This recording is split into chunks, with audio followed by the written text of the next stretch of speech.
नमस्कार दोस्तों, मैं देवेंद्र कुमार त्रिवेदी जो आज आपको चैप्टर पढ़ा रहा हूं उस चैप्टर का नाम है अनुसूची, जिसे शेड्यूल के नाम से जाना जाता है। अब देखो दोस्तों, अगर अनुसूची से रिलेटेड अपना पहला क्वेश्चन अगर पुटअप किया जाता है तो एक क्वेश्चन आ सकता है कि जब भारत का संविधान बनकर तैयार हुआ यानी 1950 में, उस समय कितनी अनुसूचियां थी? उस समय 8 अनुसूचियां थी, लेकिन बाद में इसमें धीरे धीरे 4 अनुसूचियां और जोड़ दी गई और अब वर्तमान में 12 अनुसूचियां हैं। तो आपसे पूछा जाएगा कि जब संविधान बनकर तैयार हुआ तब कितनी अनुसूचियां थी? 8, लेकिन वर्तमान में कितनी अनुसूचियां हैं? 12। तो आपसे पहला क्वेश्चन तो यही किया जा सकता है, पहले कितनी थी अब कितनी है। नेक्स्ट क्वेश्चन जो आपसे किया जा सकता है वो ये किया जा सकता है कि किस अनुसूची में क्या लिखा हुआ है, क्योंकि लगभग पूछा जाता है जैसे नगरीय सरकार किस अनुसूची में लिखा हुआ है, वेतन किस अनुसूची में लिखा हुआ है। तो अपने को 12 की 12 अनुसूचियां याद होनी चाहिए जिससे अपने को पता रहे कि किस अनुसूची में क्या लिखा हुआ है।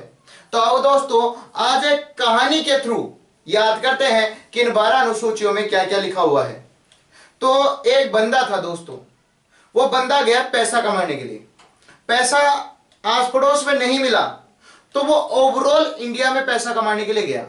अगर ओवरऑल इंडिया को मैं बताना चाहूं तो यानी ओवरऑल इंडिया को 29 तो राज्य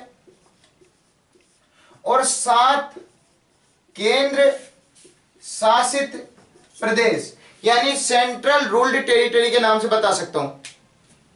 तो वो पूरे भारत में पैसा कमाने गया, यानी 29 राज्यों और 7 केंद्र शासित प्रदेश में पैसा कमाने गया। जब पूरे भारत में घूमेगा, आपको पता है रोजगार तो अपने आप ही मिलेगा, और उसको रोजगार मिल गया। रोजगार मिलते उसने सबसे पहले कहा, भाई साहब पहले पैसा बताओ, पेमेंट कितना दोगे और मुझे एडवांस कितना दोगे? काम तो कर लूंगा, कोई परेशान नहीं, पहले ये बताओ पेमेंट कितना दोगे। तो उस बंदे ने सबसे पहले मांगा वेतन, पेमेंट मांगा। तो देखो दोस्तों, उसने मांगा वेतन। साथ के साथ आप घर पर रिपीट करते हुए चलोगे जिससे अभी के अभी याद हो जाए, बाद का कोई परेशानी नहीं रहेगी। क्लियर? उस बंदे ने मांगा वेतन। चलो अपन ने वेतन बता भी दिया, कुछ एडवांस भी दे दिया। भग ना जाए, क्या पता पैसा लेकर भग गया तो उसको अपन ने दिलाई कसम, जिसको अपन अपनी भाषा में कह सकते हैं शपथ, जिसे अंग्रेजी में कहते हैं ओथ। क्लियर? तो अपन ने उसको दिलाई शपथ। उसने भी शपथ ली कि भाई मैं तुमको छोड़कर कहीं नहीं जाऊंगा। काम करने लग गया। अपने को भी लगा यार बंदा अच्छा है, तो अपन ने कहा देख बेटा बचकर रहना। उसने कहा सर ये सबसे पहले बताओ किस किस से बचना है। अपन ने कहा सबसे पहले तो राज्यों से बचना है। अपन ने कहा सबसे पहले राज्यों से बचना है, कहीं तू किधर अदर राज्य की तरफ निकल जाए और फिर वापस आ ही ना पाई। इस कारण सबसे पहले राज्यों से बचना है। उसने कहा ठीक है, राज्यों में किससे बचना है? तो अपन ने कहा राज्यों में अनुसूचित क्षेत्र से बचना है। जो अनुसूचित, जो रिजर्व एरिया होता है, इन अनुसूचित क्षेत्रों से बचना है। उसने कहा अच्छा किधर के अनुसूचित क्षेत्रों से बचना है? तो अपन ने कहा पूर्वोत्तर, जो पूर्व की ओर है, जिसे नॉर्थ ईस्ट के नाम से जाना जाता है, पूर्वोत्तर राज्यों से बचना है। पूर्वोत्तर राज्य, जिसे अगर मैं कहना चाहूं तो नॉर्थ ईस्ट स्टेट कह सकता हूं, जो पूर्वोत्तर राज्य है। क्लियर? उनसे बचना है। देखो दोस्तों, यहां तक की कहानी रिपीट करते हैं, मेरे साथ रिपीट करते हुए चलोगे, याद हुआ या नहीं हुआ अभी पता चल जाएगा। बंदा सबसे पहले कमाने गया, कहा 29 राज्य 7 केंद्र शासित प्रदेश में। उसने सबसे पहले जाते ही मांगा वेतन। उसको विश्वास के लिए दिलाई शपथ। सबसे पहले बचना था राज्यों से। राज्यों में किन से? अनुसूचित क्षेत्रों से। और अनुसूचित क्षेत्र किधर के? पूर्वोत्तर राज्यों के। क्या लमसम आपको इतना याद हुआ? तो लो भाई आगे की कहानी सुनते हैं। उसने कहा कि देखो मालिक, आप कह रहे हो इनसे तो मैं बच जाऊंगा, बदले में मेरे को मिलेगा क्या? इनसे बचकर मिलेगा क्या? मालिक ने कहा शक्ति। पागल है क्या? तेरे को शक्ति मिलेगी, क्योंकि जिनसे बचना है उनसे तो तू बच गया, अब तू ही सबसे पावरफुल कहलाएगा तो तेरे को शक्ति मिल जाएगी। उसने कहा चलो शक्ति मिलेगी, और कुछ भी मिलेगा क्या? अपन ने कहा हाँ, भाषा मिलेगी। क्यों? क्योंकि जब अपने पास पावर आ जाती है तो तो अपन किसी भी लैंग्वेज में किसी से बात कर सकते हैं, अपने से कोई बात नहीं कर सकता। क्यों? पावरफुल है इस कारण। तो देखो दोस्तों, फिर से रिपीट करते हैं, माना कोई बात नहीं रिपीटेशन ज्यादा हो, लेकिन याद होना चाहिए। सबसे पहले बंदा कहां कहां कमाने गया? 29 राज्य 7 केंद्र शासित प्रदेश में। उसने जाते ही क्या मांगा? वेतन। अपन ने क्या दिला दी उसको? शपथ। बचना था सबसे पहले राज्यों से, राज्यों में अनुसूचित क्षेत्रों से, और किधर के? पूर्वोत्तर राज्यों के, जिसके बदले मिलेगी क्या उसको? शक्ति। और क्या मिलेगी उसको? भाषा। यहां तक समझ में आया?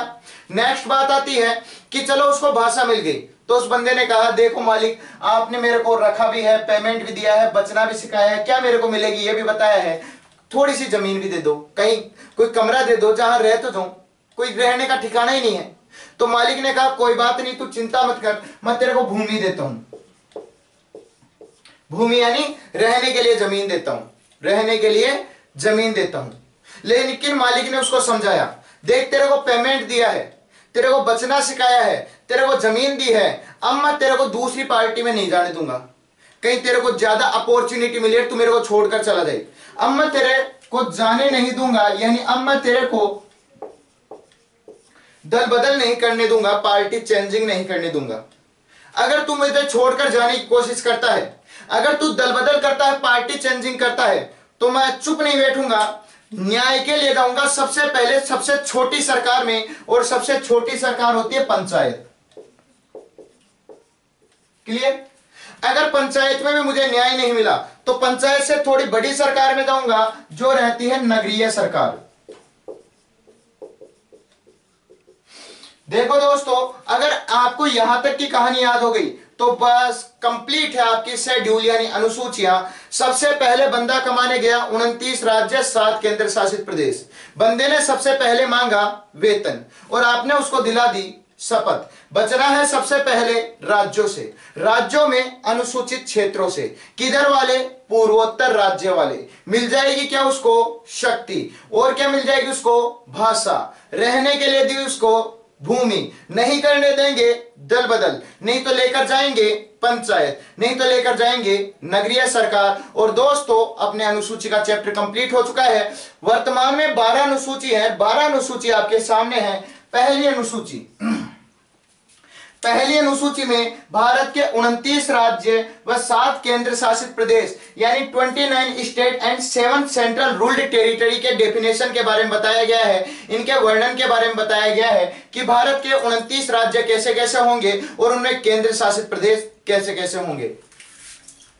अनुसूची 2 में वेतन, भत्ता, वेतन आयोग आदि के बारे में बताया गया है। तो आपसे पूछा जाएगा भत्ता किस में आता है? अनुसूची 2 में। वेतन आयोग किस में आता है? अनुसूची 2 में। पेमेंट किस में आता है? अनुसूची 2 में। अनुसूची 3 में शपथ के बारे में बताया गया है, ओथ के बारे में बताया गया है कि किस अधिकारी को या कर्मचारी को किस पोस्ट के लिए कौन सी शपथ दिलाई जाएगी, कौन सी ओथ दिलाई जाएगी। यहां देखना दोस्तों, अनुसूची 4 में यहां राज्यों से आप अर्थ लगाओगे राज्यसभा, और राज्यसभा में भी सीट, यानी राज्यसभा में सीटों का कैसे बंटवारा होता है, किस राज्य से कितनी सीटें ली जाएंगी, किस आधार पर ली जाएंगी, ये जो सीटों का बंटवारा बताया जाता है, यह अनुसूची 4 में बताया जाता है। अनुसूची 5 में बताया जाता है अनुसूचित क्षेत्र व जनजाति, यानी शेड्यूल्ड एरिया एंड ट्राइब। आपके अनुसूचित क्षेत्र कौन कौन से हैं, जनजातियां कौन कौन सी हैं, इनके लिए विशेष प्रावधान यानी स्पेशल प्रोविजन क्या क्या किया गया है, ओवरऑल सारा बताया गया है अनुसूची 5 में। अनुसूची 6 में बताया गया है पूर्वोत्तर राज्यों के क्षेत्र व जनजाति के लिए, जो आपके पूर्वोत्तर राज्य हैं। अब कंफ्यूजन यह है पूर्वोत्तर राज्य कौन कौन से हैं, तो देखो दोस्तों, इसके लिए एक ट्रिक याद करते हैं, अमेय मित्र। अमेय मित्र कैसे याद होगी? अमेय मित्र, ये मेरा मित्र है, आपका नहीं है। अमेय मित्र ये किसका मित्र है? अमेय मित्र। ए फॉर असम, मे फॉर मेघालय, मी फॉर मिजोरम और त्रे फॉर त्रिपुरा। फिर से देखो दोस्तों, ए फॉर असम, मे फॉर मेघालय, मी फॉर मिजोरम और त्रे फॉर त्रिपुरा। तो देखो दोस्तों, इन 4 राज्यों को असम, मेघालय, मिजोरम और त्रिपुरा को नॉर्थ ईस्ट स्टेट के नाम से जाना जाता है, पूर्वोत्तर राज्यों के नाम से जाना जाता है।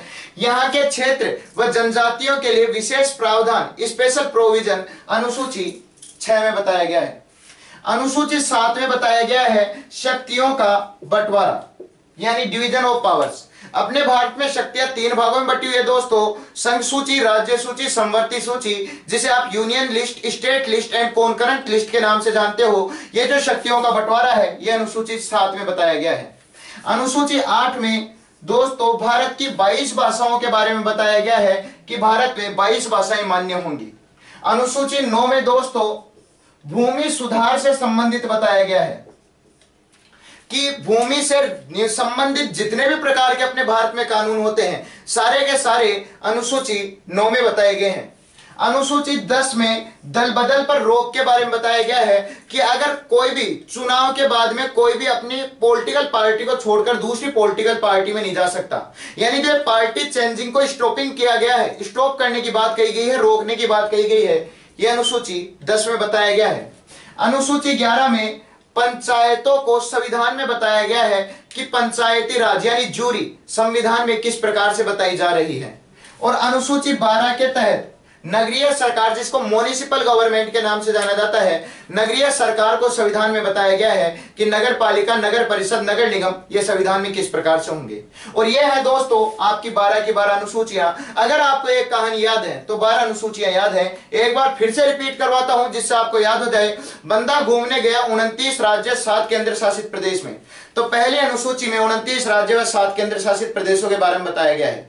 उसने सबसे पहले मांगा वेतन, तो वेतन के संबंधित बताया गया है, वेतन भत्तार आदि। उसको दिलाई शपथ, तो सभी की शपथ के बारे में बताया गया है। बचना था राज्य से, तो राज्यसभा में सीटों के बारे में बताया गया है। और उनके अनुसूचित क्षेत्रों से, तो अनुसूचित क्षेत्र व जनजातियों के बारे में अनुसूची 5 में बताए गए हैं। किधर वाले राज्य? पूर्वोत्तर राज्य, तो अनुसूची 6 में पूर्वोत्तर राज्यों के बारे में बताया गया है। बचने पर मिलेगी क्या शक्ति? तो अनुसूची 7 में शक्तियों का बंटवारे के बारे में बताया गया है। और क्या मिलेगी? भाषा, तो अनुसूची 8 में भाषाओं के संबंध के बारे में बताया गया है। उसको रहने के लिए क्या दी? जमीन, तो 9वीं में भूमि सुधार के संबंध के बारे में बताया गया है। उसको नहीं करने देना है दल बदल, तो अनुसूची 10 में दल बदल पर रोक के बारे में बताया गया है। अगर नहीं माना तो लेकर जाएंगे पंचायत, तो अनुसूची 11 में पंचायतों को संविधान में बताया गया है। और नहीं तो कहां लेकर जाएंगे? नगरीय सरकार में, तो अनुसूची 12 में नगरीय सरकार को संविधान में बताया गया है। अगर दोस्तों एक कहानी भी याद है तो आपको केवल मात्र 10 मिनट के अंदर भारत की पूरी 12 अनुसूचियां याद हैं, केवल एक कहानी। धन्यवाद।